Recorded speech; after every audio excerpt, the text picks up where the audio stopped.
Hey guys, I'm Kat from BiblioBabes.ca, and today I'm doing a video book review of The Terror by Dan Simmons. So I've got it all written down here, and I'm going to be lazy and just read aloud to you from my book review book, which, as you can see, is very full of book reviews, so I haven't been cheaping out on you, not doing my reviews. I've just been cheaping out on you and not actually writing them down on the internet. So, here we go. The Terror by Dan Simmons. Historical horror, written in 2007 at an agonizing 771 pages. The captains are Franklin and Crozier. The ships are the Erebus and Terror, and the goal is the Northwest Passage. But this 19th century expedition has more than just the brutal Arctic conditions working against it.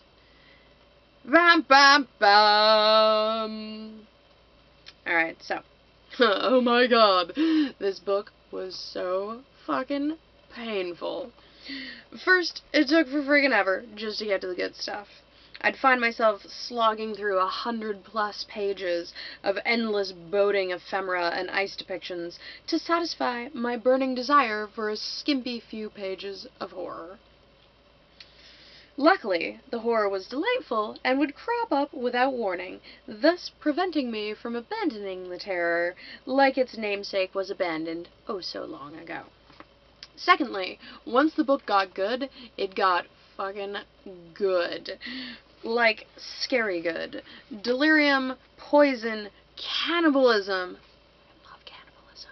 Starvation, scurvy. Oh god, the scurvy was so wonderfully graphic that I would have read this doorstop just for the bleeding gums alone. And so many disgusting scenes that I could barely put the thing down to drive. So when I thought I had all the graphic death ahead of me, things turned weird instead. Which brings me to my issue. Things went from bad to completely unexpected. And I mean bad like scary bad, like, gosh, this is so bad, all these bad things happening to all these people. So things went from awesome bad to weird, which isn't necessarily bad, but instead of giving us concrete information like, what happened to everyone? Why did the vessel travel so hard? Who was the pointy-toothed mummy? Like, what the fuck? We get ancient origin stories and throat singing, which, I'm not gonna lie, totally reminded me of that scene in the Simpsons movie, which really took away from, like, the somber tone and all the striking, emotional crescendo. So yeah. I confess, I actually looked up some of my questions online, and thank Christ no one else knows for sure. Hooray, I'm not a moron! But they offer up some good theories. Hooray! Speculations that I can appropriate for myself, so I can sound smarter. So I guess I'm okay.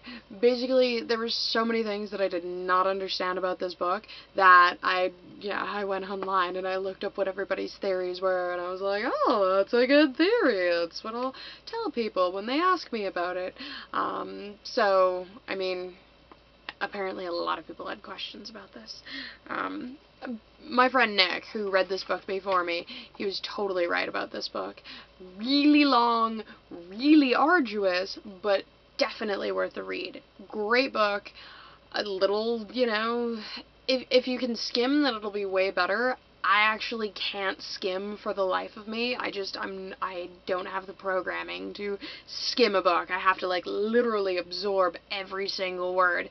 So that's why it was kind of painful for me. But if you can, like, skim over the boring stuff, then you will totally love this book. And if you can look up your burning questions afterwards, and not the kind of burning questions that you have to ask WebMD about.